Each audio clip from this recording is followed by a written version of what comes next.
All right, good evening, everyone. You'll notice I'm wearing my mask to remind everyone that we want to wear masks to protect, save lives, and be respectful to everyone that we're interacting with. And I want to welcome you to the April 20th, 2020 council meeting. And Judy, if you'd please call the roll. Yes. Hausch. I'm here. Stokes. Here. McQueen. Hello, McQueen. She is probably Here. muted. Oh, we heard her. Here. Yep, got her. Okay. Krieger. Present. Curlis. Here. Also present are Chief Carlson, Finance Director Colleen Harris, Public Works Director Johnny Burns, and Village Manager Josue Salmaron. And then we have Village Solicitor Chris Connard. All right, thanks, Judy. So before we get into the town hall portion of our announcements, one of the things that I'd like to mention is we have unfortunately had a passing related to COVID-19 in our community, which is Matthew Huntington, brother to Laura McDonald and son to Lee and Jeff Huntington. It was really amazing to interact with all of them today, and two things Jeff said to me that that really resonated. One was that Matthew was so Yellow Springs, and the other thing was that he was adamant about social distancing. And unfortunately, his work required him to go into his office in Columbus. So that being said, this is a great loss to our community, and I'd like to start with a moment of silence.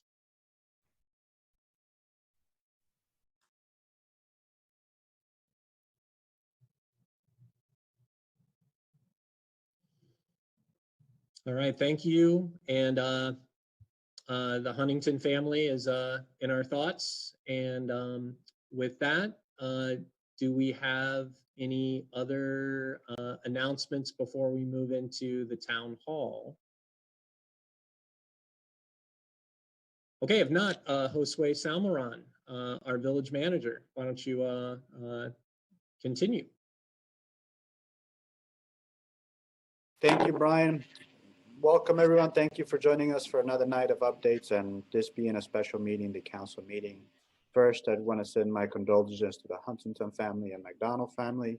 Our thoughts and prayers are with you and with everyone else who are struggling through this time. I want to start off the day with announcing the total number of cases. We're now at 12,919 cases, of which 39 cases are here in the county. And we're now at 2 deaths, with the most recent one will be at 3 right in the county, 1 in Yellow Springs. So our thoughts are with all those families and communities that are struggling through this time. I have a couple of announcements. One on the essential services. We're continuing to operate and delivering all of the essential services to our residents. So please be reassured that we are continuing to operate all of our services as normal. We may not all be here in the office or out in the field, but please know that we are continuing to serve you, and we will continue to serve you through this time.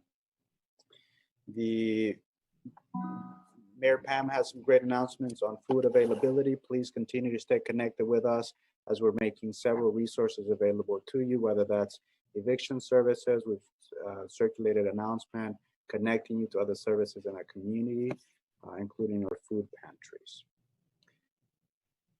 And that's, we have an announcement with the schools. You might have heard from the 2 p.m. conference call with Governor DeWine that school will remain out of session through the rest of the year.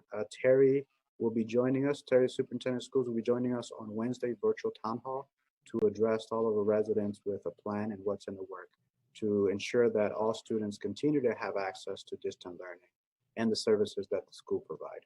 So tune in on Wednesday to hear those updates. And with that, Brian, we'll we'll turn it over back to you with the other speakers who are joining us tonight.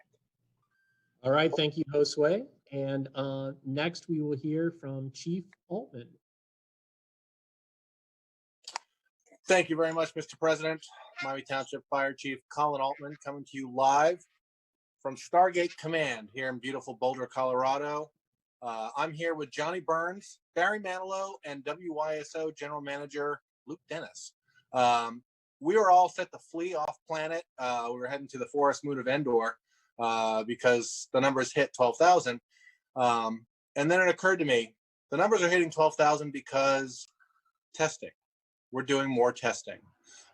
We are now in the home stretch of this COVID-19 pandemic here in Ohio. The home stretch may last until early next year, but we're in the home stretch. In the fire service world, we're doing what's called demobilization. We're starting to ramp down from where we were because people in Ohio, including right here in Yellow Springs and Miami Township and Clifton, let's not forget Clifton, have done such a good job with social distancing, with covering your face, covering your cough, staying home. Sometimes it may not seem that way, but we've done a great job here in the state. Governor DeWine has led the charge, and everyone has listened to him and Dr. Acton. So it's been really nice. So I think we're canceling our trip to the forest moon of Endor so we can stick around a little bit longer. I'm not sure about Johnny Burns though. He may want to go see an Ewok or two. But good job. It's going to be a long haul still, but hopefully a safer haul. One, we're still going to have some inconveniences. You're probably going to wear a mask. You better be, just like Brian. You're still going to have to social distance. Stores will open slowly. It's not going to be a light switch flipping, but I think we're through the worst. So pat yourselves in the back and get ready for a little bit longer. But good job. That's all I got. Right back to you, Mr. President. Thank you, Chief Altman, and appreciate that perspective and reminding folks that it's still important that we move things through and get out of this. And wearing a mask is a good practice. Next up, we're going to hear from Chief Carlson. Thank you, Brian. Thank you, Chief Altman. Your police department is doing well. I have just a couple of quick updates, reminding everyone that Xenia Avenue and Dayton Street will it will still be working on tomorrow all day, and I believe, unless we hear other from Johnny Burns, Wednesday morning, both roads will be open up to full capacity. I also want to point out to everyone a quick reminder, please remember to lock your vehicles. Communities around Yellow Springs recently have had a rash of vehicle entries. All of the reports are the vehicles were unlocked. So please lock your doors at night when your car's parked in the driveway or out front. I don't have anything else to report. Everybody hang in there, and remember, if you need anything, contact the police department 24/7, 767-7206. Thank you. Brian, back to you. Thanks, Chief Carlson, and we appreciate all the great work that you and your team of peace officers are doing. We're happy to have tonight one of our local residents who also is part of the Greene County Public Health Team, Melody Kingsley. And Melody, I'll kick it off to you. Thank you, Brian. I appreciate you wearing your mask and showing people the importance of it, and that's something I wanted to focus on. We take in any complaints from the community if you notice that maybe a business is open and they're not following some guidelines, and that we've been getting a lot of calls about masks, so I just wanted to clarify a little bit about that. Dr. Acton has strongly suggested that we wear cloth masks. If you have other masks, of course, those might work a little better, but the cloth mask is a barrier to protect others. And that's kind of a bit of a shift in the way we think. We think, is it going to help us with the air we breathe? But the purpose of the cloth mask is a barrier, just like covering your face when you sneeze or cough. If you notice where you go, like your grocery store or your restaurant, and you notice that they're not wearing face masks, at this point, there is no order mandating that. It is highly suggested, it's strongly suggested. And so you can call the health department and we can follow up with those businesses and talk to them about the preventative measures that we recommend for them. But right now, there's no punishment or anything that's in place with that. The other thing I want to talk about is PPE, not just the cloth mask, but we do have N95 masks and surgical masks and other things like hand sanitizer and gloves at the health department. So we have a local stockpile, and we'd like to remind everyone that is a first line or frontline healthcare provider, first responder, to contact the health department. You can give us a call, or you can email resources@gcph.info. And our number is 937-374-5600. Thank you. All right, thanks a lot, Melody, and we appreciate the Greene County Public Health and all the support that you guys are providing to the village. It's great to have such a strong connection with your team. And lastly, we're going to have Mayor Pam talk to us about a few other important items. So, Mayor Pam Kanine. Thank you, Brian. I have 3 reminders for you tonight. I say reminders because we have talked about these before, but each one is important. First of all, at Wright State's Nutter Center parking lot tomorrow from 10 a.m. until noon, the Dayton Food Bank will be supplying a box of food, including fresh produce and non-perishables, to every car that's in line by noon. The boxes will be loaded safely into your car by National Guard and Food Bank employees. You will not have to leave your car. And even if this doesn't apply to you, we want you to know about this because perhaps you know someone who could benefit from this public service. Tomorrow, Wright State, Nutter Center, parking lot, 10 to noon. Number 2, all absentee spring primary ballots must be completed and returned to the Greene County Board of Elections in Xenia by 7:30 p.m. on Tuesday, April 28th, if you're returning it in person.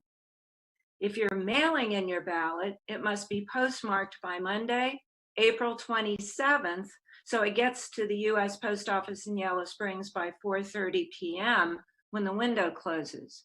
And remember, the postage on these envelopes has been prepaid. You should see a red smear on the front of the envelope. Number 3 announcement. Have you filled out your 2020 census form yet online?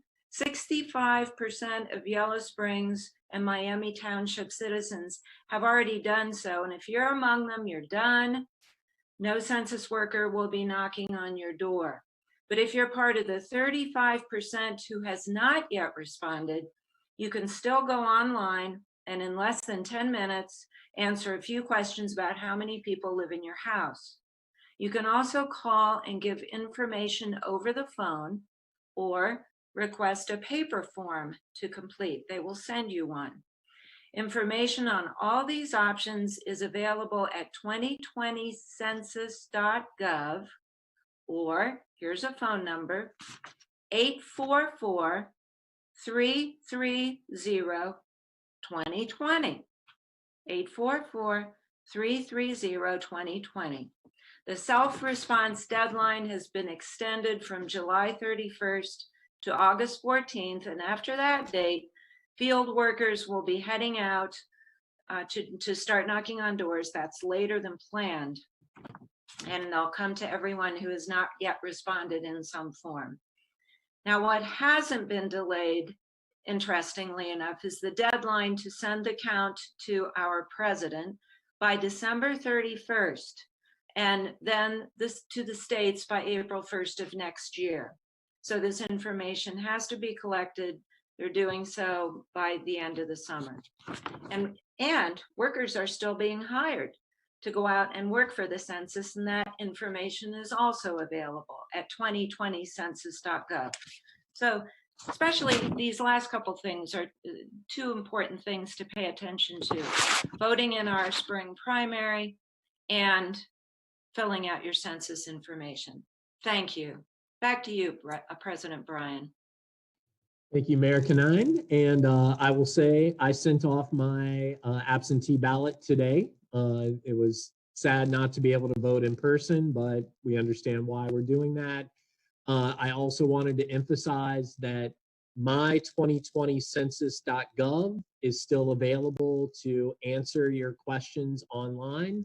And honestly, it takes about 2 minutes. It's very brief and very important. And as Mayor Pam knows, this relates to a lot of the funding that we receive from the federal government to support education, housing, infrastructure, our fire and safety, you name it. So please make sure to fill that out as soon as possible.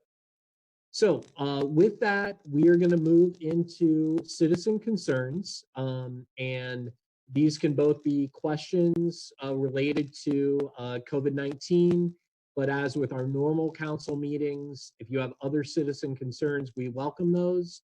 Keep in mind that we have both the ability for you to email Philip O'Rourke at yso.com with questions. You can also put those into the chat through YouTube. And if anyone does want to make oral comments, we can make sure that you have the information through Zoom to do that throughout this meeting. I have mentioned before that worst case scenario, you can text me. The one time I have my phone on, and my number is 937-776-9566. I would never do that normally in a council meeting, but given the scenario we're in, I'm happy to take a text as well. So with that, I do have one question, and that is, has the village come to a decision about whether the Gaunt pool will open?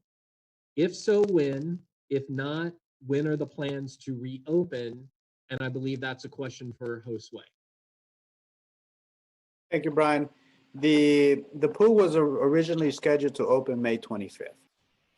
Now, given the circumstances that we find ourselves, the stay-home order still in effect, and with the Governor DeWine saying that he would gradually, or that we will gradually lift the restrictions, I don't see the pool opening in its full operating capacity May 25th. We're still too early to make the determination how and what kind of service the pool will open. But what I can tell you is that I am committed to seeing the pool open in some form or fashion. It may not be the same as what we're used to, an unlimited capacity, or, oh, sorry, not in an unlimited capacity, but with the large crowds that we typically have.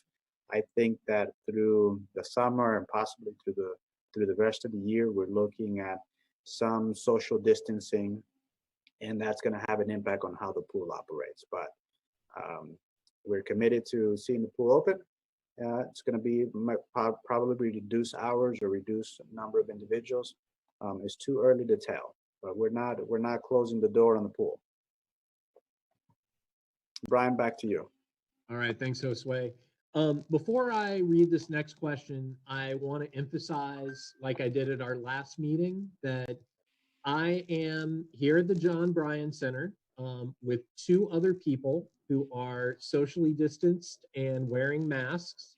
That's Sean Devine, our wonderful community access station manager, and Philip O'Rourke, who is helping to manage our questions and making sure that you can interact. Josue is down the hall in his office, and we are practicing physical distancing like everyone should. So Josue, this is going to be a question for you as well. Are other local government personnel receiving temperature checks on coming to work? I'm not sure how many are working virtually. Okay, we do have some folks working virtually. Whatever we can do remotely, we're encouraging to do that work remotely. The executive management team is, most of us are here every day. We all have our individual office, so we can carry out our duties from our office here. Now, our policies are in place that if anyone's sick, that they're requested to stay home. If they're coming in and they're coughing or exhibiting some sort of symptoms, we will send people home. The police department are under stricter protocols, and I can let Police Chief Brian Carlson weigh in. They have a dedicated entrance and exit to the police department. They also have their contactless temperature monitor, and they have the mask, so they all have to be gloved up and masked. Chief, would you like to add to that? No, you did pretty good with that, Josue. Thank you. We are monitoring. We have had 2 employees that have gone home in the past 2 weeks, but it was unrelated, and they are doing fine and they're back. Otherwise, we're monitoring each other on a daily basis and trying to follow as much safety protocol as we can. Thank you, Chief. And for the rest of the team, the Public Works team, they're on rotating shifts. We're also limited the access of our meter team, and those that are doing metering at homes, they're primarily accessing property that doesn't require interest into the home or space into the home that is shared by other individuals. So that's protect both the safety of our employees and of our residents. Tomorrow and this week, we'll be discussing protocols, updating our protocols on how we can take additional measures to ensure the safety, not just of our workforce, but also of our residents as we continue to serve them. This is also a way for us to plan around what Governor DeWine is proposing on gradually lifting the restrictions and returning to work. So we're starting that planning process now. Brian, back to you. I think, thanks, Josue. And actually, this is going to be another one for you. Is the village still holding the all items you care to put out trash pickup in May? This is the spring cleanup. We're evaluating that. We added a second pickup time for the yard waste. We're going to revisit the topic of spring cleanup. We should be making a decision, if not by the end of this week, early next week, on a time and date for that pickup. All right, thanks, Josue. Mayor Pam, could you give the dates again for the census and voting deadlines? Yes, the voting deadline is Tuesday, April 28th. If you deliver it in person, your ballot has to be received by then. There's a box out in front of the Greene County Board of Elections, Ledbetter Road, address in the phone book. You can drive it there on Tuesday, as long as you have it in that box by 7:30. Also, if it's going to be mailed, it can be mailed as long as it's postmarked on April 27th. That's Monday. That's Monday. Now, the other information, what was that about the census, Brian? Deadline? Yeah, it was again about the deadline, yeah. Yeah, the deadline, the self-response deadline, where you have the option of either phoning in or requesting a paper form to fill out, or better yet, go online and fill it out yourself. Those can be done by August 14th. So you've got a fair amount of time to do that, get that information in. But then people will start knocking on your door. So I would do that as soon as possible, because they're probably going to gather all this information and start sending out, preparing the workers to hit the field and start knocking on doors. But the self-response deadline has been extended from July 31st to August 14th. Then the field workers will be sent out. And they'll come to your house, they'll knock at least 2 times, if not 3, because this information is required by law. So they'll give every good effort to needs to be as accurate as possible for reasons that we've been mentioning that have to do with funding, local funding for us and for other important programs. Thank you. Thanks, Mayor Pam. Sure. Yeah, it sounds like this question is coming online. Just do it now.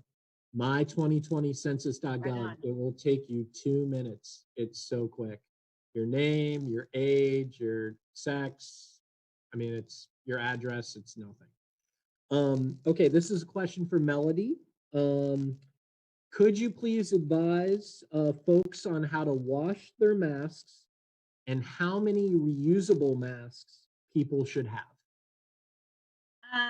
The first question, as far as the best way to sanitize or clean your mask, soap and water.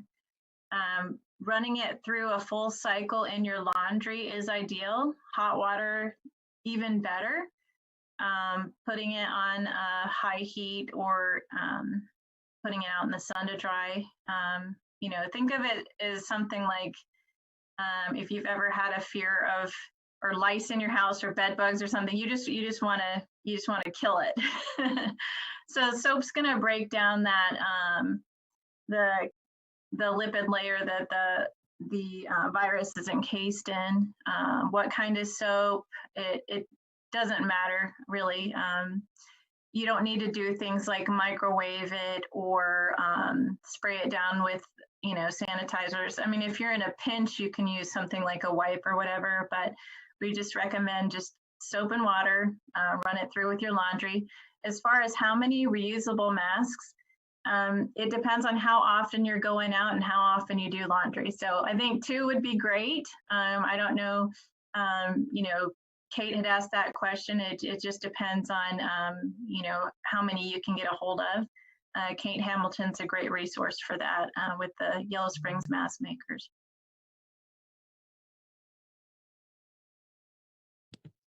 Thanks, Melody. And so I have one more question. So eviction proceedings have been postponed until at least mid-May. Is the village going to pass a resolution, send a letter, or take another action encouraging the Xenia municipal judge to be lenient in these proceedings? So I think that's a question that I will answer, but I'm only one council member.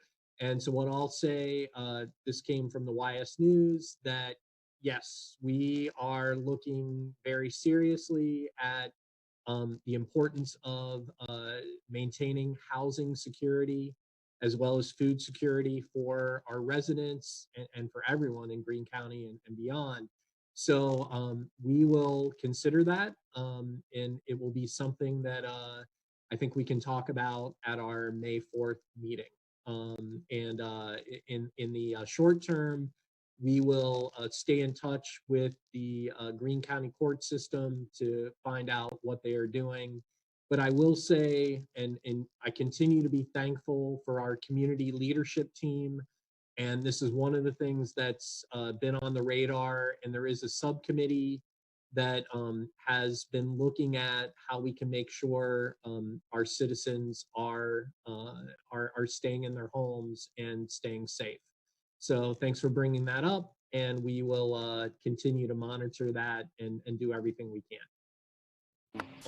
And Brian, if I may add, Thanks so in my capacity, I'm reaching out to the county auditors and the municipal courts to advocate that we defer any evictions proceedings well until this is over. This being the emergency, I think it would be detrimental both to our communities and the public health to evict individuals now for loss of income when they cannot go out in the market and get a job. It is a tough job market right now. So I'm using my role as the administrator to ask the municipal courts to consider both the public health impact and the economic impact that evictions during this time will have.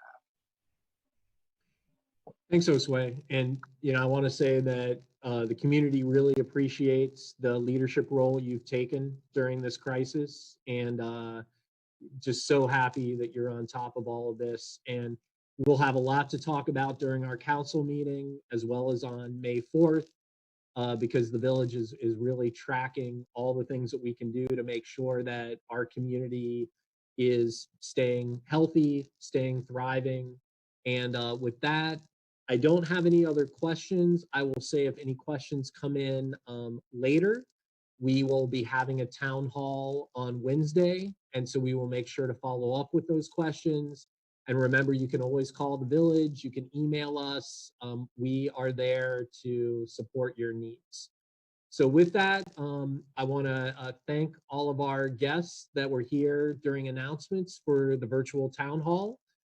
Please feel free to enjoy the rest of your evening, although our council meetings are always titillating, so feel free to stay tuned.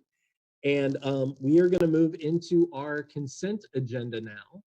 And Brian, I'm sorry to interrupt you. This is Yeah, Lisa Krieger. Can I just add one comment please. to the point about evictions? Because while I entirely agree with you, the other side of that equation are landlords who also have financial responsibilities as well. And I think that it's really important for the entire community to do all we can to prevent evictions, but also to be certain that programs like the Yellow Springs Credit Union, low interest loans and things like that help to keep people who have tenants whole, because I've heard many stories of people who do have tenants who are doing all they can to help. So I do think that there are two sides to that equation. And I think that's something that's really important to balance in our community. Thank you. Thank you, Lisa. And I think that's a great point to emphasize, is that we have to support everyone in our community. Tenants, landlords, business owners, everybody needs to be supported, and we need to look for all the resources we can to make sure that we're keeping everybody healthy and safe. So thanks for mentioning that. And I guess I will say, while we've closed the virtual town hall, if there are any other announcements that folks have, we can take those before we move into the rest of our agenda. Brian, Chris Connor has his hand raised. Okay, Chris? Yes, thank you, Brian. On the subject of evictions, I want to point out that I've had some conversations with Ellis Jacobs on the subject and some other folks within the village. Legal Aid has put together a nice link on its website that also provides some information for any tenants who find themselves in a situation where they need some help. And that is, I'll just give the website. It's mvcovid19eviction.com. And I can get that information to the village, and perhaps they can put on the website or do something with it. I have additional information to add. So if you would like to have start the assistance process with the legal aid, you may do so in two forms: by calling in, and that number is 1-888-534-1432, or you may start the process online at www.legalaidline.org. Thank you, Brian. Thank you, Chris. All right, thanks, guys. Do we have any other announcements before we move into the consent agenda? Okay. Don't see any hands up. So our consent agenda just has one item, which is the minutes from our last meeting, April 6th, 2020. And I would love to get a motion to approve those minutes. I move. Second. Okay, so I heard Mary Ann move and Kevin second. And so we'll go ahead and do a roll call just to make sure we captured everyone. So Judy, if you could handle that. Yes, Curlis, Yes. Krieger, Yep. Stokes, Yes. McQueen, Yes. Hausch. Yes. Thank you. Thank you. Okay, next up, we have the review of the agenda. So is there anything we need to add, modify, or delete from our agenda? Brian, Yes, Marion. Susan Jennings has submitted an email to council, and I would like to put that on new business. It shouldn't take very long, but she has made an offer that I'd like to have council hopefully approve. Okay, great. And that's related to the Corey Corey Street Community Garden. Yes. So we will add that to new business. Anything else? I have something. Yes, Lisa? Yes, for new business, I would like to begin some planning for migrating these meetings to in-person meetings. Okay, great. So Thank you. part of the reopening, and that's related to our council meetings and maybe other meetings as well. All right, thanks, Lisa. Anything else? Okay, if not, then Marianne, I'm going to turn it over to you for petitions and communications. Yes, okay. We had a number of communications. Laura Curlis had submitted communication to the community and to Village Council, and I had reached out to Laura to ask her to discuss that a little bit because I thought it was important. Laura? Yes, hello. So governors in 10 states, as well as the Lieutenant Governor of Ohio, have started thinking about what reentry looks like. And in my letter, there are guideposts, and those are ones that are circulating. That's really for the medical people to determine. But I think there are a lot of creative thinkers in Yellow Springs, and I'm just wondering if people could send us their ideas for what they think reentry looks like. I think it obviously involves physical distancing and mask wearing, but I think there are activities that we can open up and engage in eventually, and what would that look like?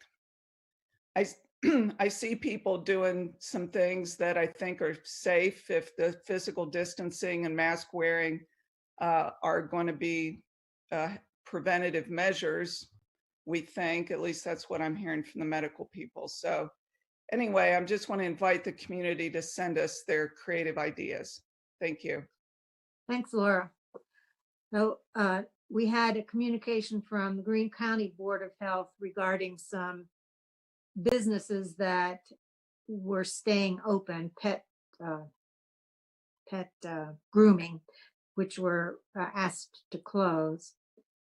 Brian has submitted the information regarding the census response from Yellow Springs, which is about 63%. I think the state is about 52 or 53% response so far. Denise Swinger submitted a planning and zoning report, and Ruth Peterson submitted the Yellow Springs Police Department stats from January through March. And as I said, Susan Jennings had submitted something regarding the Corey Street gardening and a project that she is suggesting, which we've moved to new business. And that's it for the petitions and communications. Thanks, Marianne. I also wanted to mention, and because of physical distancing, I didn't get to pass this on to Judy, but we got a really nice card from Carol Cox complimenting the village team. So Johnny Burns, make sure to pass this along about the responsiveness to the concern about people turning in the wrong way from Dayton onto Limestone, and the quick response that we had to address that. So I'm going to keep this card here. I'll make sure to wipe it down so that there are no germs on it. And it's really nice to hear that. And thanks again for everything that the village team continues to do to keep the village running. So next we have legislation. And the first resolution is 2015. And Judy, let's go ahead and read that in full, please. All right, this is declaring a state of emergency in the village of Yellow Springs, Ohio. Whereas COVID-19 is a respiratory disease that can result in serious illness or death caused by the SARS-CoV-2 virus, which is a new strain of coronavirus that had not been previously identified in humans and can easily spread from person to person. The virus is spread between individuals who are in close contact with each other within about 6 feet through respiratory droplets produced when an infected person coughs or sneezes. It may be possible that individuals can get COVID-19 by touching a surface or object that has the virus on it, and then touching their own mouth, nose, or eyes. And whereas on January 30th, 2020, the International Health Regulations Emergency Committee of the World Health Organization declared the outbreak of COVID-19 a public health emergency of international concern. And whereas on February 1, 2020, the Ohio Department of Health issued a statewide health alert network to provide local health departments with updated guidance for COVID-19. And whereas on March 9, 2020, Governor Mike DeWine signed an executive order declaring a state of emergency for the entire state of Ohio in relation to COVID-19 pursuant to the governor's authority vested in him by the Constitution, the laws of the state of Ohio, and in accordance with revised code section 5502.22. And whereas the governor's executive order declaring a state of emergency for the entire state of Ohio urged all citizens to heed the advice of the Department of Health and other emergency officials regarding COVID-19 in order to protect their health and safety. And whereas on March 12, 2020, Governor DeWine announced the closing of all kindergarten through 12 grade schools through April 3, 2020. That has now been extended actually through the end of the year. And the Ohio Department of Health Director Amy Acton signed an order prohibiting mass gatherings in the state of Ohio. And whereas on March 13, 2020, the Ohio Department of Health issued an amended director's order to limit access to Ohio nursing homes and similar facilities.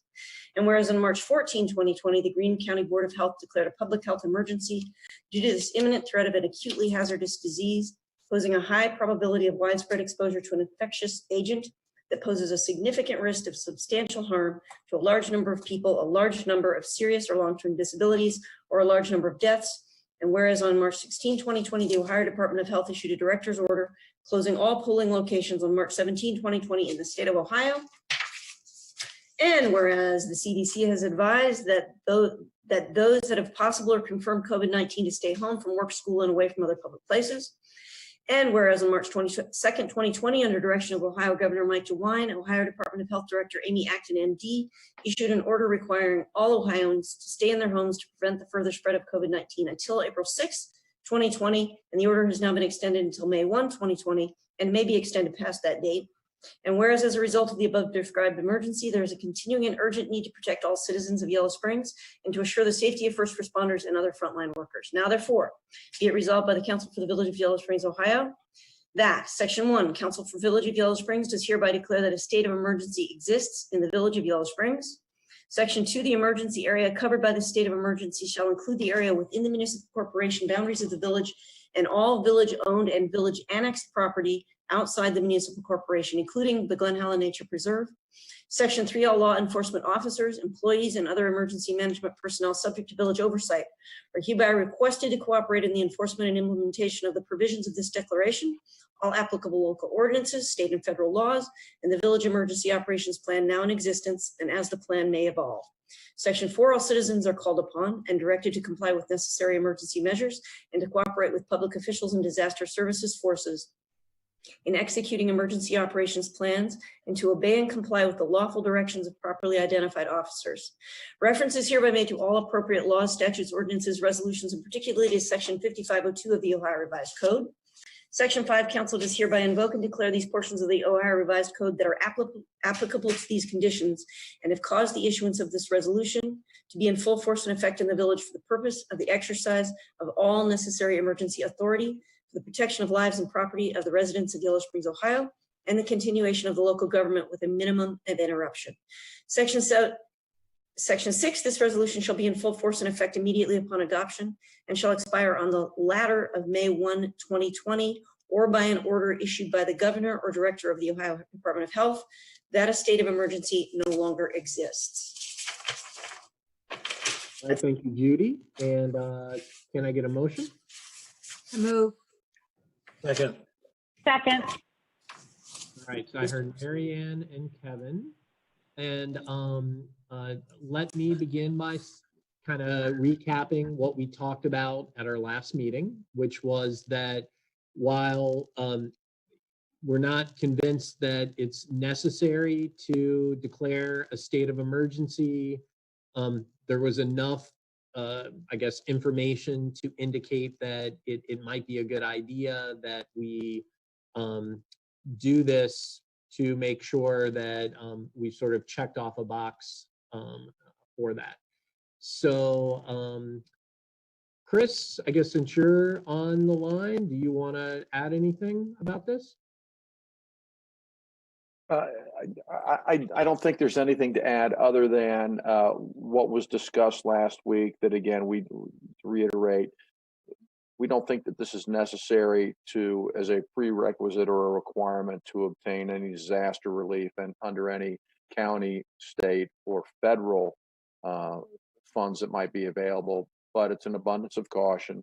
And in some sense, it can also be used as a reminder to citizens in the various communities that this is still a serious crisis, that we still have some challenges ahead of us. But I think for the most part, what we're seeing in Ohio is that communities such as Yellow Springs are responding in an appropriate manner and embracing the requests and respecting the orders that people have been asked to abide by. All right, thank you, Chris. And I'll also just emphasize before I ask for comments from other council members that this does not change the structure of our local government. Our village manager and the village team, our police chief and village council are making sure that all of our rights and democratic processes are guaranteed.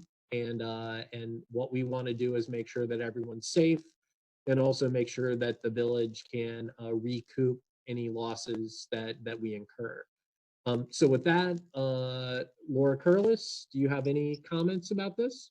I do. And conveniently, Judy Kintner, who is a mind reader, she missed paragraph 6 because I'm going to suggest an amendment to add a paragraph 6, which would direct the finance director to keep an accounting of all losses incurred by the village due to COVID-19 and all expenses we incur that are additional above and beyond what we have budgeted. And the reason for doing that is because if the day comes when we can apply for local, state, or federal aid, local meaning at the county level, that we have specifically directed the finance director to keep an accounting.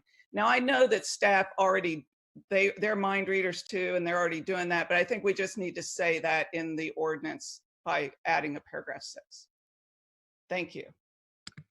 Thank you, Laura. Kevin Stokes?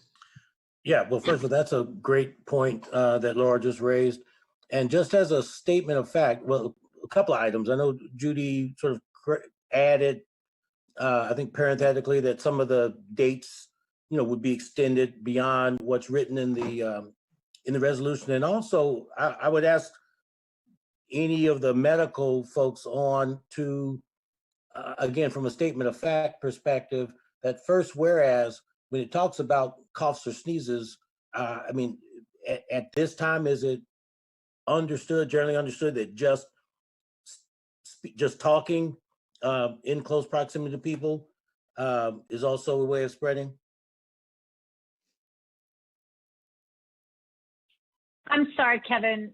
I think what I hear you saying is just when you're speaking close by someone, can it be spread? Yes, because there's still droplets that could go out into the air, and that's why it's important to wear a mask. Right, and that's why I'm saying, as a statement of fact, and with that first whereas, it just talks about coughs or sneezes. I mean, it doesn't really change the weight of the resolution, just a statement of fact, if it's worth making that change. So would you then be agreeable to simply taking out the part that says produced when an infected person coughs or sneezes?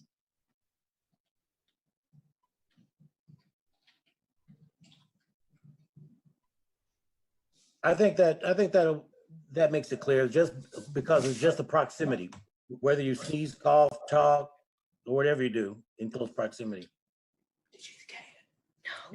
To to quote the Department of Health, the point is that it's very easily transmittable from person to person. Anything else, Kevin? No, I think so. Thanks. Lisa, any comments? Sure, yeah, I just would like to say that I found the conversation at the last council meeting very helpful.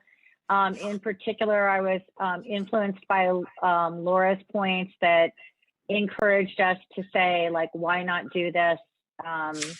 It doesn't do any harm. We are in no ways encroaching on the civil liberties of our community by passing this, and instead covering ourselves for the possibility of risk avoidance financially, which we must do. So thank you. Thanks, Lisa. Marianne McQueen? No. Okay. Do we have any questions or comments from citizens? Okay. Brian, if I may, I would just like to add that I appreciate the spirit in which this is being done. And, Laura talked about our process that we've developed in tracking all these expenses. So we put that process in place early on to track all COVID-19 related expenses. Colleen has done a great job at setting up POs and tracking every penny spent on COVID-19. So thank you, Colleen, and want to reassure the council we've done that. All right, thanks for adding that, Josue. So I have two amendments. One of those, and Judy, I think I got it all down. I'll read it again, was to add a section 6 that says, whereas we direct the finance director to keep an accurate account of all losses to the village and expenses beyond what was budgeted. And then the second was in the first whereas, deleting produced when an infected person coughs or sneezes. Brian, I'm sorry, I can't offer up an amendment, but if I may add something or suggest something on the losses, if we could change that word to say all expenses or costs, because we have, other than financial expenses, we also are allocating hours to COVID related activities. So that's if we have someone doing something else, or if we send someone sick because of COVID-19, we're also tracking hours. So if the council will consider expanding the wording on that to include expenses and costs. Okay. Yes. Expenses and costs under that section 6. Okay, great. Okay, so with that, I'll Chris has his hand up. Okay, Chris? You're on mute. Yep. Okay. So I just sent an email with some draft language that I don't know if you received, Brian, or not. That says the village manager and finance director shall maintain records of revenue losses and additional expenses and costs relating directly and indirectly to the COVID-19 state of emergency for the purpose of having financial impact information available to seek and obtain disaster relief funds from any sources, including but not limited to county, state, and federal. Right on, Chris. That's very inclusive. That sounds great. So Judy has that and Okay. could get that in once that's Okay.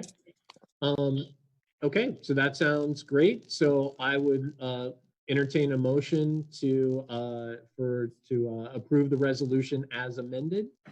I move to I approve move. the resolution as amended. Okay. I second. Okay. Krieger. So I've got a motion from Laura Curlis and a second from Lisa Krieger. And Judy, if you could call the roll, please. Yes. Krieger. Yes. Stokes. Yes. McQueen. Yes. Curlis. Yes. Hausch. Hausch. Thank you. Okay. All right, thank you, everyone. And we will now move into Resolution 2020-16. And Judy, we can read that in by title only. All right, this is granting revolving loan fund monies to the Yellow Springs Development Corporation. Okay, can I get a motion? I move. I'll second. We've got a motion from Mary Ann and a second from Laura. And let me begin by saying that, again, partly out of, extreme caution, given that we have this virtual meeting setting, we thought it was better to bring this resolution back as amended. But also, one of the things that I recognized after our Yellow Springs Development Corporation meeting is that when we amended this to highlight supporting local businesses, that a question came up about whether nonprofits would fit into the purview of the revolving loan fund. And one of the things that I indicated at that meeting was that the revolving loan fund is about supporting our local economy. And our local economy includes the village and the township. And also that a lot of why we had the revolving loan fund in the past and we want to revive it is to create jobs and to invest in our community for economic development, which means supporting our local government services through income tax, property tax, and just quality of life. So one of the changes that I want to highlight is that the language now says local entities instead of local businesses. Otherwise, it should look like what we talked about on April 6th. So with that, I'll ask other council members for any questions or comments. Mary Ann, anything? No. Okay, Lisa Krieger? Yeah, I strongly support this revision, and also want to just add that part of what we're doing in the Development Corporation is to create sort of a rationalization of the various sources of grants and loans that have emerged as part of the COVID response, but also this revolving loan fund, which didn't emerge for COVID, right? To be certain that we are covering a full spectrum of needs. And so I think increasing this, the scope of this language is a very positive change. And thank you, Brian, for making that revision. All right, thanks, Lisa. Laura? Well, I don't think I have any questions. I think that one thing that can happen with especially nonprofits, because they go to so many different sources for funding, because for small businesses, which is what we primarily have, there aren't that many sources. And even during COVID-19, unless Congress acts, that's failed a lot of our small businesses. So I guess in general, I'd like to see it go towards the small business development, but I'm not on that board and can't control it. I guess I think it's a small amount of money, and probably targeting it towards small business would be my preference. Thank you. Okay, thanks, Laura. Kevin Stokes? I have nothing to add. Thank you. Okay. So any questions or comments from citizens? Okay, seeing none, Judy, I'll ask you to call the roll, please. Yes, Stokes, Yes. Krieger, Yes. Curlis, Yes. McQueen, Yes. Hausch. Yes. Thank you. All right, thanks. We have one final piece of legislation, which is the emergency reading of ordinance 2020-04. And Judy, I think we can do that by title only.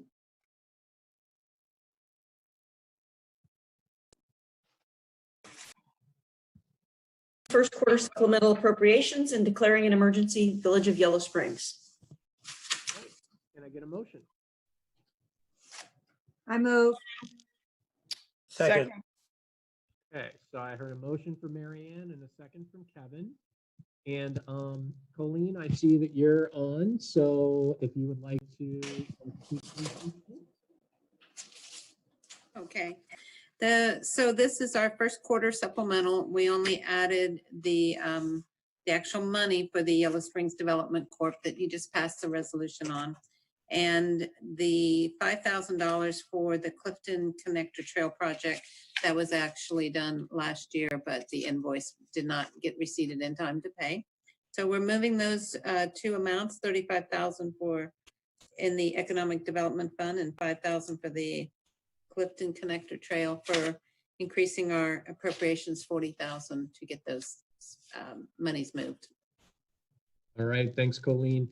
And I will just emphasize related to that, that in both cases, those monies were earmarked for those projects. So, you know, in terms of the $35,000 for the Village Revolving Loan Fund, that was money that was in the account, in the fund already, that we are now hopefully activating as soon as possible to help support COVID-19 response.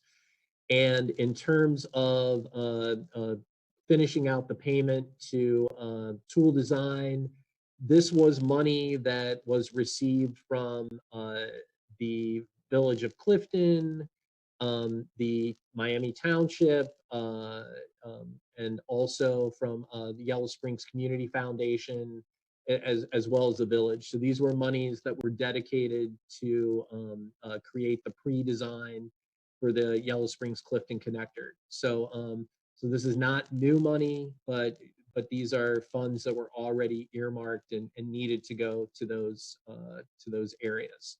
So thanks a lot, Colleen. Any questions or comments from council members? Okay, and any questions or comment? Well, actually, let me, since this is an emergency, let me open the public hearing and ask if there are any questions or comments from citizens. Okay, Philip, you have one? Can you put it in the chat? Oh, it's in the document. Okay, hold on a second. I do have something.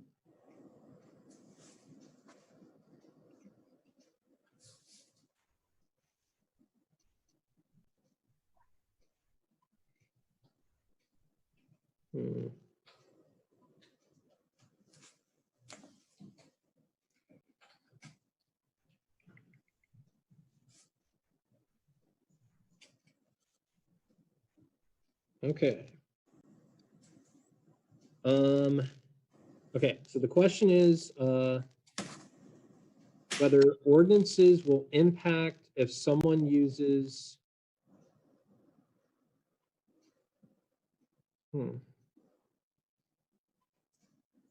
Brian, I can jump in if you like. It's not related. Okay, yeah, I'm a little bit confused about what that question is. Go ahead. The question is not related to the business at hand, but if you like, I can answer it. Sure. The question is related to RVs for MDs, which is a program that utilizes unused recreational vehicles that people can sleep in for doctors who are trying to limit their contact to their families. And so this program is setting up RVs to essential personnel, and they would sleep on the RV. And the question here is, do we have ordinances that would impact if someone uses an RV? Currently, right now, folks can park RVs in the municipality, but they cannot be used for residential quarters. I think we can get in great detail, but right now we're not looking to do enforcement of the RV program. However, this would be reviewed case by case basis, and if someone's participating in this program, we would encourage them to reach out to us so we can discuss the matter and proceed from there. All right, thanks, Josue. So do we have any questions or comments related to the ordinance at hand?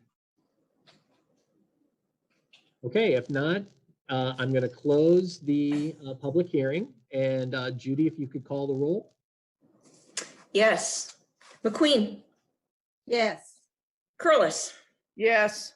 Stokes, Yes. Krieger, Yes. Ausch. Yes. Thank you. All right, thank you. Okay, we are now going to move into old business, and I want to frame this discussion by first of all saying that the goal of this is really to kind of get an kind of an overview of the impacts of COVID-19 on the village. We expect to have a more in-depth conversation at our May 4th council meeting. And I'm going to, I guess, hand this over to Josue. Thank you, Brian. Included in your package is a memo to start the conversation, and this sets the tone on what kind of revenue losses we're looking at. So I'll read my statement. The outbreak of COVID-19 has created economic uncertainty globally. The Yellow Springs has been specifically affected by Governor DeWine's stay-home orders that has led to the closing of non-essential businesses and service. This order has affected employment rates in our taxing district. Our regional income tax agency, RETA, is anticipating a downward trend in estimated payments for 2020 as non-essential businesses were ordered to close, and many individuals were laid off or furloughed. Formal notice from RETA on the estimated financial impact is attached, and there's two documents included in a package. One is the impact calculation explanation, giving you the model or an insight into the model that they're using, and the second is a breakout of the actual withholding and net profit accounts that we receive payments on. Now, in summary, with the forecast and estimates provided by RETA, Greene County Auditor David Rand's office, and our estimate on where interest from investment portfolio, we're conducting a budget contingency planning on a potential revenue loss totaling $320,000. This comes from income tax, state government disbursements, rollback homesteads, real estate taxes, and the loss of interest income from investment accounts. Our approach is to minimize the impact to essential services, shift where possible some contracted services to work that can be done in-house by our current staff, and reduce the amount or quantity of certain work activities. For example, we regularly repair and replace sidewalks. In 2020, we'll continue to conduct repairs and replacement of sidewalks. We would just do more of it in-house and less of it. And I'm available to speak into the details of how we can absorb such a significant revenue loss.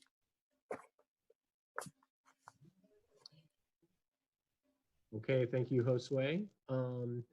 So I guess want to highlight that one of the things that that I've learned from our finance committee meeting is that based on the projections from RETA, which we've taken to be more conservative, the village team has worked on how we can balance to make sure that the budget is not impacted in a significant way. And I was really excited to see that a lot of the things we've done, such as keeping a 3 to 4 month, sort of extended balance on our different funds have helped to allow us to weather the storm. So I do have some questions, but I think I'll open it up to other council members first. Lisa Krieger, anything that you want to have a question or comment on? No, I'll defer my comments for now. Okay. Mary Ann McQueen? No. All right. Kevin Stokes? Nothing additional at this time. The information I've seen so far, as to echo your comments, has proven to be satisfactory. Okay. Laura Curlis? Yes, I'm thanks to Josue and the team for looking at ways that they can make cuts. It's something that will be ongoing. I as long as this carries on. I think the first round of cuts are the easiest ones, and I appreciate his efforts to keep all of our employees on the payroll at this time. Thank you. All right, thanks, Laura. The one thing I wanted to ask about is when I looked at Rita's projections versus ours, and I know we're being conservative, I saw that, they talked about delays, which I think we can handle because, we have that 3 to 4 month cushion. But I wondered, in terms of loss, they project 160,000, and then we mention 320,000. So I just wanted to understand those two numbers. I don't know if that's for Josue or Colleen. Brian, yes, I can walk you through those numbers. So I've mentioned a couple areas that we would take some, that we would need to make adjustments from.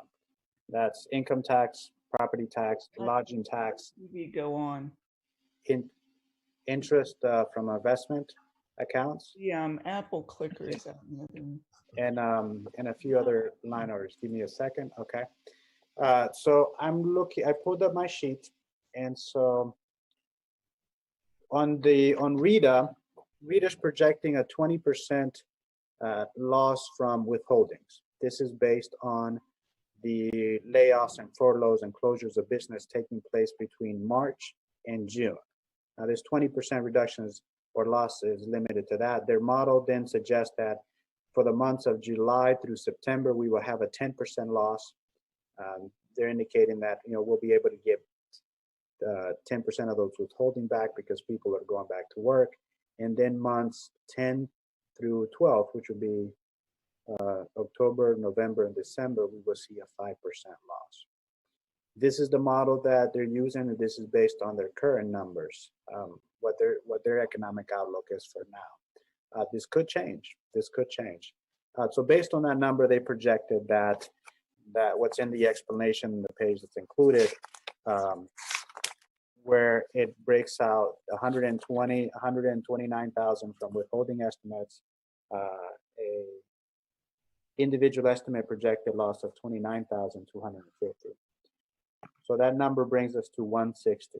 We wanted to be conservative and we wanted to add a contingency to that number. So we bumped up that figure to 180,000. So that covers income tax. On the real estate taxes, based on the recommendation, and this information we got directly from David Graham. Colleen, our finance director, met with David Graham and received the numbers directly from him. We're looking at 7% reduction on real estate taxes, 10% estimated reduction on the government distributions, 7% on rollback and homestead deductions. On our liquor and beer sales, we estimated a reduction on this number. It's a small reduction we estimate, but a lot of our businesses that sell beer are open, but I don't think we see the same number of liquor and beer sales as we were seeing number of operations because a lot of restaurants have closed. So we wanted to be conservative on that number. We also reduced the number of fines and costs.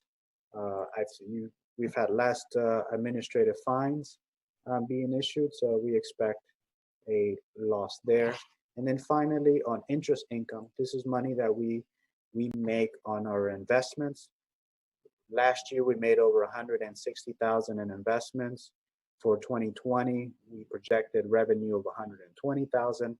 The bond markets and CD markets are performing poorly. We're in a low interest market, and so we expect lower returns from our investment. So we're booking $98,000 interest income. So that's a reduction of around 22,000 on estimates. It would be more on actuals. So that brings us a total of 320,000. Did I answer your question, Brian? Yeah, I mean, and actually, I thought it would be good to walk through that for everyone. And yeah, that makes a lot of sense. And again, I appreciate that we're being conservative about our projections. and also feeling optimistic that we will weather this storm. So Yes, thank God. thank you, Brian. And I just want to thank my team. Colleen is on the line, Johnny's on the line, Brian Carlson's on the line. They got to work in their budgets and identify all cost saving measures, from supplies, from office supplies to fuel. We got some fuel reduction. We looked at our direct services to the residents and how can we continue to ensure essential services to a resident, maintaining a high quality service while also getting the job done. We looked at reducing back on some wages that we expected to have related to activities. As you know, one of our signature events in the village has been canceled. That is a street fair. During that street fair, we have a lot of expenses. We have overtime and some part-time wages. We've cut some of those expenses because we're not going to have that activity. So the short of it is, yes, we're going to have an effect, but we'll still maintain essential services, and our residents and constituency can still rely on the high quality services that we provide.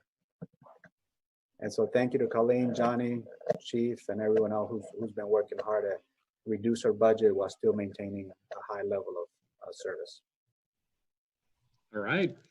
Thanks, everyone. And as I mentioned, we will be revisiting this on May 4th and probably every council meeting moving forward. So are there any other questions or comments before we move into new business? There's a question online in chat. Okay. Yeah. Megan, why don't you unmute and go ahead and just ask them. Okay, yeah, I just have two questions. Other than Antioch, has the village heard from any other larger employers in town about furloughing their employees or laying off employees? And the second question was just any more details that you may had about how to reduce expenses.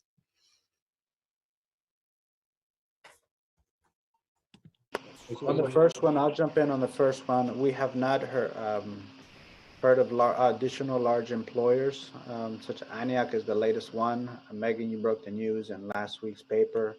I don't think the Rita was aware of the activity that's happening at Antioch College. So I don't know how much of that is factored into the model. But no, I have not heard of any large employers. On the contrary, right before we're going into COVID-19, Cresco Labs was hiring 20 people. I think they were hiring 21 individuals. So they were adding it was a sizable addition to their workforce. So I think that business is doing well and continue to do well. And they're in a particular market or industry that, unlike the destination economy businesses, it's resilient to this kind of activity. So we've had some major losses in the small businesses and this Cresco adding employees. Not heard from anyone else. Haven't heard anything from YSI or any of the other business. So I think that until we hear anything, I think that we should, I have reason to believe that those businesses will continue as they are.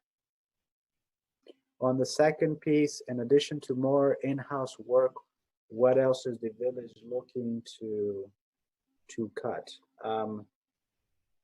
We looked at a couple suggestions, or we've had a couple things to bring to the table. I don't know if Brian wants to go into details, but I can tell you that we're looking at first we want to look at where do we think that we're going to have some savings just naturally because of the type of business we're in. So we looked at all the travel and training expenses. There's very little travel happening now, and that's for our team as well. So we looked at that line item across the board, and we made significant reductions in travel and training. The police department has a significant line item for fuel. We've seen two issues happening with fuel recently. One is the price has significantly dropped, and that was happening prior to COVID-19. And now with the travel restrictions, we've seen demand for fuel deep further. So that's driving price. So we felt confident being able to identify some savings in fuel costs. And this is for police patrol vehicles and other vehicles. So I think we're going to realize some savings there. I mentioned the sidewalk repairs in my introduction, and that's an area where we're looking to do more of it ourselves, and we'll reduce the quantity of both sidewalk and curve repairs and replacements that we outsource. So those are areas that we've identified right away. Brian, do you want me to go deeper into this or wait for the next meeting? Yeah, I think we'll talk more about it on May 4th, but I do want to, just reemphasize that, again, like you already talked about, that some of the overtime expenses that we have recorded are not going to factor with events such as Street Fair not happening in June, as well as, the fact that we are continuing to employ our staff and make sure that everyone has jobs by moving things in-house, like sidewalk repairs that you just mentioned and so forth. What I will say is that we have been reaching out to our county commissioners and our state legislators about money that is supposed to come from the CARES Act and from stimulus, much of which is supposed to be directed towards municipalities to help sustain the losses that they're seeing. So right now we're feeling fairly optimistic, but we're tracking this really closely. And I guess if we look at the, the resolution we passed earlier, that's one of the things that just highlights that we're making sure that any funds that we can receive from the federal, state, or county government to support the Village of Yellow Springs, we're going to make sure that we access. So thanks, Josue. Absolutely, yes. And we've been talking about that early on, that we've kept an eye on all economic assistance that would become available to us with the recovery. I just want to add to your statement, Brian, about our commitment to keeping everyone on. We made a commitment to keep all of our employees on, including our part-time employees. We've had folks do other things that was not part of their job description or what other expectations for the job. But I want to thank my team that they've just jumped right in. Philip O'Rourke is a great example of that. He was working with our youth and the youth center. And when COVID-19 hit, we had a need for communications work, and he jumped right in, and he's done an incredible job at helping us get up to date with the Zoom and all the other communications effort we've done, and being able to have these virtual town halls. We're one of the first in the pack to transition to these virtual town halls, virtual council meetings, and our ability to engage with not just our residents, but community-based organizations to create a rapid response around this has been amazing. Part of that is with our great staff. Sean Devine has been amazing addition. Well, he's been part of the team, but his ability to get us up in the airwaves has been great contribution to this effort. So we're committed to our team. We're committed to our residents, and together we'll get through this. A great way to close that out, Josue. So I think we're going to move into new business, and the first item is our quarterly financials, which were in the packet. Colleen, do you want to give some highlights on that? Yes, thank you. After reviewing where we are on our first quarter, everything related before the COVID-19, and our revenue is pretty much on track at about 25% across the board as an average, and our expenditures also. We've done really well. And again, we'll highlight about the monitoring, because as you know, the budgets are like a living, breathing tool, and it will change constantly. But for the March reports, unless there's any questions on them, they look well to me. So yeah, let me do a round robin. Lisa Krieger, any questions? No, only to just say thank you to the team for this work. I know that it's a lot, and it's absolutely critical to our decision making. So thank you. Mary Ann McQueen.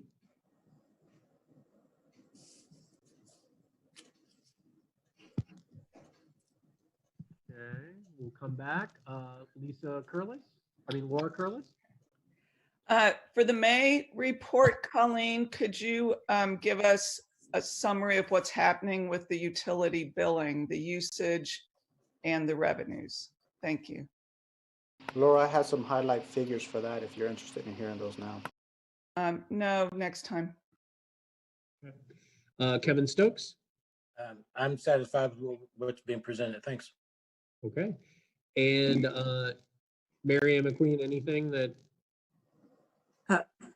No, I did review it, and I noticed some things are more than 25%, but those are things like that get paid, I think, at the beginning of the year, or else they're very small amounts of money. So I didn't see anything that I have questions about. Yeah, and I think, I think to what Laura might have been alluding to, I expect that in the next quarter is when we're going to see impacts. Those things really don't show up in this quarter, and thus, as Lisa pointed out, it's important that we are closely tracking this. So, are there any other questions or comments about the quarterly financials? Can I make one question just to clarify? Yeah. Laura, you said in the May report, at the end of May, normally I won't have another quarterly report until June, but I'd like to do monthly, a little bit more detailed for everyone since we have all this going on, if that's what you need. Yeah, just a status. I know you generally don't do it except quarterly, but monthly would be great. Thanks, Colleen. You're welcome. Yeah, we would really appreciate that, Colleen. Yes. I should also mention that on May 4th, Judy will have a treasurer's report for us, so that will be on the agenda, as well as talking more about the financials. So with that, I would love to get a motion to approve the quarterly financials. I move. A second. Okay, so I heard a motion from Lisa and a second from Laura. And Judy, if you could call the roll, please. Yes, McQueen. Yes. Stokes. Yes. Krieger. Yes. Curlis. Yes. Ouch. Yes. Thank you. Okay. Next, we have the agenda item about the Corey Street Community Gardens. Mary Ann McQueen. Yes. So Community Solutions is doing a broad-based program to encourage local food production by people gardening. And they're calling that the Generous Gardeners Program. And there are various aspects of it, which Susan Jennings had listed in the letter to council. There are really two aspects that would involve the village government. The primary one that I wanted to get council's approval for involves putting a fence around the area that the village owns on Corey Street, where we have community gardens. The problem, and this has been an area where gardening has been happening for some decades, I think. But it's the deer population has increased and has become such a problem that it's made it very difficult. Now, people have tried various means of putting up fencing around their own gardens, but with mixed results. So Community Solutions is willing to pay to have a sturdy fence put around that area that the village owns so that people can garden there and not have to deal with the deer. They also are proposing to dig some flower beds and do some other things that would actually help people, especially novice gardeners. They have limited capacity for continuing to do that sort of thing. And I think I can bring that to the Environmental Commission, and I can't say right now if what kind of support or not that commission or any other group in town would give. But I think in terms of the fence, I support getting a fence around the garden so that it's actually usable space. And I'd like council to support or give approval to do this. Now, I will add one more thing. There is an informal relationship with Doug Bailey, who has been the coordinator of the community gardens for, well, maybe as long as the gardens have been there. As far as I know, it's an informal relationship, and I have not talked to Doug. I know he was not well last year. He's back. He's better this year, I guess, but I have not talked to him.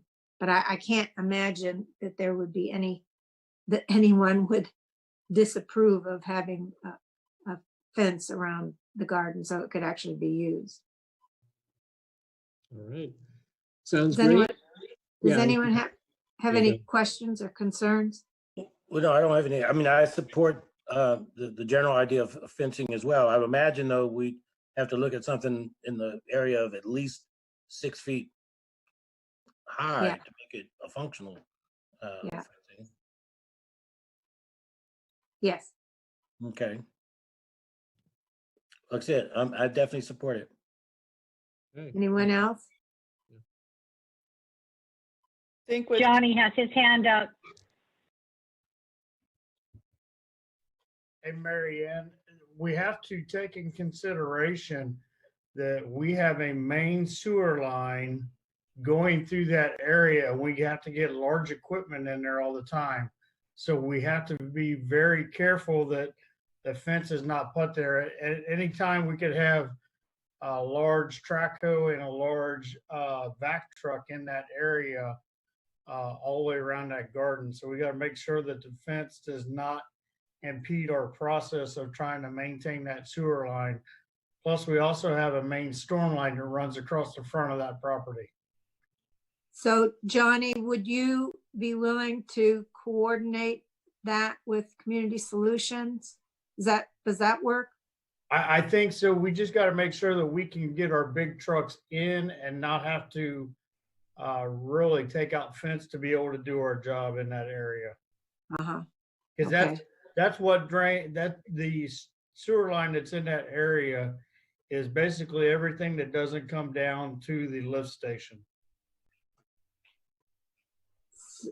So I'm happy to talk with you offline and make sure that any fencing that goes up would take those things into account. Correct. Just like we did at Antioch.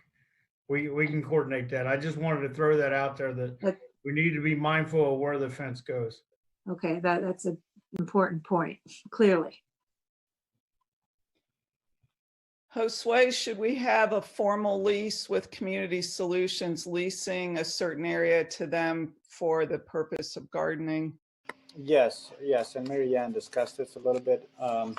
The value of having that lease not only outlays the roles and responsibility, but it also may be advantageous to Community Solutions in its pursuit for funding for the effort that they have a contract in place for the activities. Yeah, I see that as the fence and the activities as two separate things.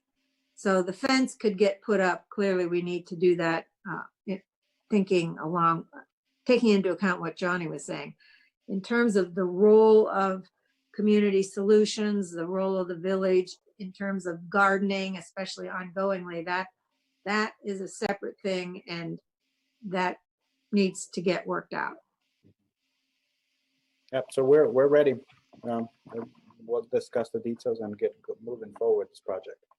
But right now, the only thing I'm asking council to approve is to let Community Solutions say we support them installing a fence that meets the criteria, well, to keep out the deer, one, and meets the criteria that Johnny was mentioning. And just to reiterate the point that we already have garden beds in there that's being already used for that purpose. So this would allow protection for activity that's already taking place. Lisa, did you have anything to add? No, and anybody who's gardened in Yellow Springs knows that deer are like the nemesis. So I think so long as we can make it work and secure the access of the village, it's a great idea. And I'm grateful for it being brought forward. I think it's a very generous offer. Yeah, I think it sounds like it's been well thought out. Laura, thanks for following up about the lease. I also just want to reiterate, I know everyone read the letter in the packet, which highlights experienced gardeners working with new gardeners, and the idea of like being able to support more food, especially, fresh food, is great. So thanks, Marianne. Any other questions or comments? So let's just should we just say a verbal, we just council verbally agreed to the request or the offer, I guess. Yeah, I was just going to say, let's do a quick go around to make sure we're all good. So Marianne, I guess a yay or a nay? Yeah, yes. Kevin? Yes. Laura? I think that it's like putting the cart before the horse. You normally don't let people do stuff on your land if they don't have a lease or some kind of arrangement. I'm not against putting up the fence. I just think that a formal relationship needs to be solidified in paper, and Chris Conard's on the line, so I'm sure that can be done pretty quickly. Okay. And Lisa? Yeah. Okay. And I'm a yes, and I agree. Let's do it the right way. So okay. We'll draft up a simple lease, just to give them authority to put the fence and outline some of the expectations, where it would go and what kind of access will required. Thank you. Yep. Thanks, Josue. Thanks, Marianne. And thanks to Community Solutions.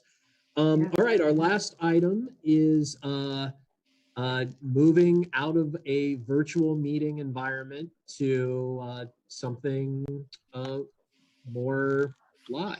So, Lisa.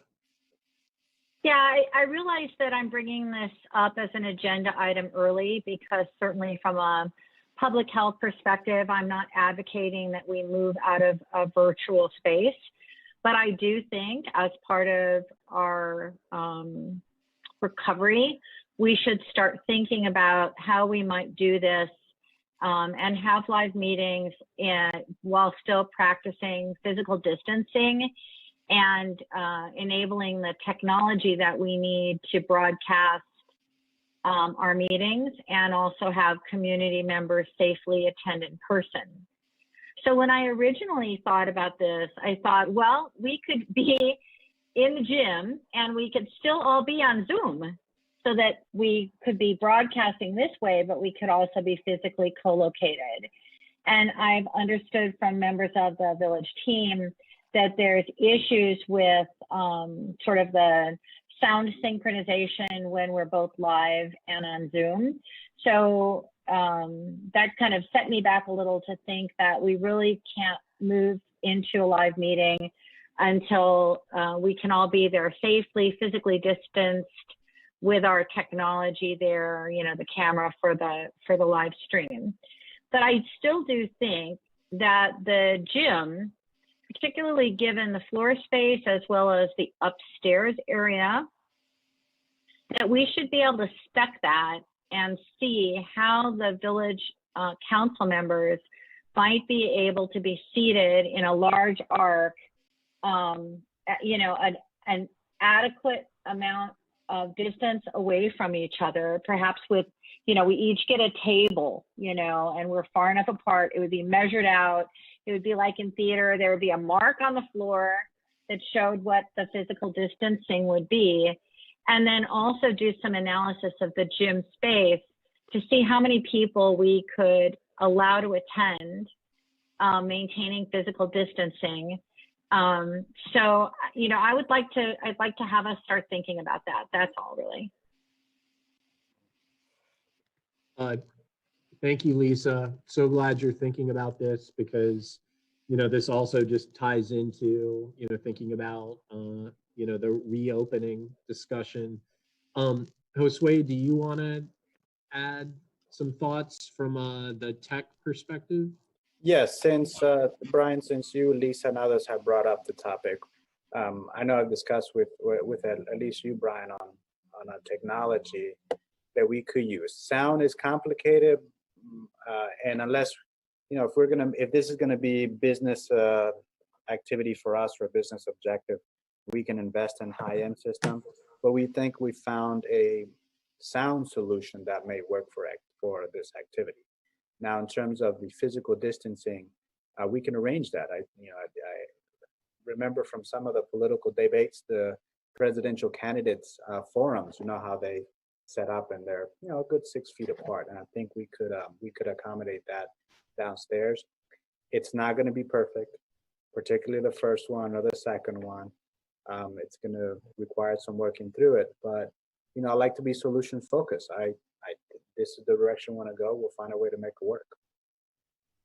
So now I do, you know, I've got to say I've enjoyed standing for these meetings because I don't sit throughout the day. And so, you know, if we could find a way to accommodate those that want to stand. I know someone in this group has a treadmill that they take meetings on. So it'll be good for my blood flow to stand in these meetings. I am standing on my treadmill, but I'm not actually walking on it because I think the head bobbing is distracting. Yeah. Well, I think, you know, part of this is also, you know, just we recognize that virtual meetings are, you know, not our typical way of running meetings. It's probably not as easy for some citizens to wrap their heads around. How do I participate?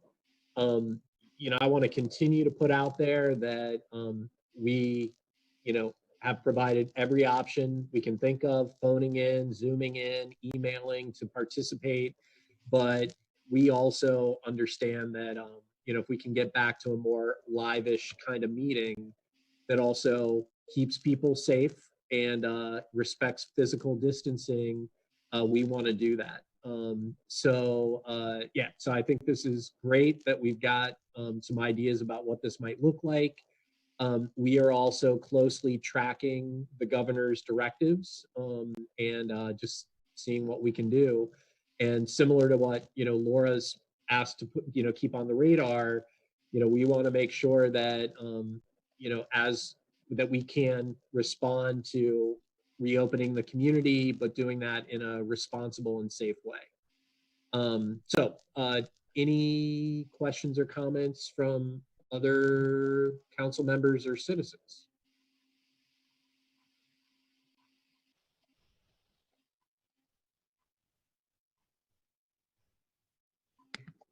Anything, Philip? All right, so I'm not seeing anything. So great meeting. I think we're not that we want to get used to this, but I think we're doing a heck of a job.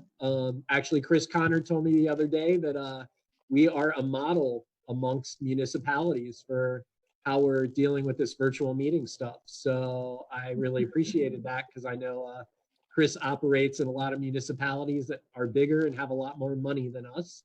So that's a testament to our great village team. Josue, thanks for your leadership, and everybody else for your support.